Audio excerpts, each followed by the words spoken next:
ایک نے عرض کی حضور آذان ہو رہی ہو تو کیا کروں؟ حضور نے فرمایا آذان کے کلمات کا جواب دے اور پھر اپنے نبی پہ درود و سلام پڑھ۔ رسول اللہ صلی اللہ علیہ وسلم گھر میں غربت بڑی ہے، حضور نے فرمایا جب بھی گھر جا نا 3 دفعہ سورہ اخلاص پڑھ اور اپنے گھر والوں کو سلام کہہ، اللہ تیری غربتیں دور کر دے گا۔ عرض کی یا رسول اللہ صلی اللہ علیہ وسلم چھوٹی سی فیملی ہے، کئی دفعہ گھر میں کوئی بھی نہیں ہوتا، پھر کیا کروں؟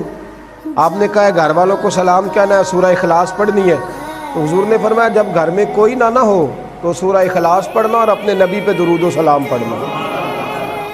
وہ صحابی کہتے ہیں میں نے اتنا عمل پکایا، کچھ مہینوں کے بعد وہ آئے اور عرض کرنے لگے یا رسول اللہ صلی اللہ علیہ وسلم کمال یہ ہے کہ درود و سلام کی برکت سے میں تو امیر ہوا ہی ہوں، میرے پڑوسی بھی امیر ہو گئے، دائیں بائیں والے لوگوں پہ بھی اللہ نے کرم فرمایا۔ درود شریف ایک ایسا وظیفہ ہے۔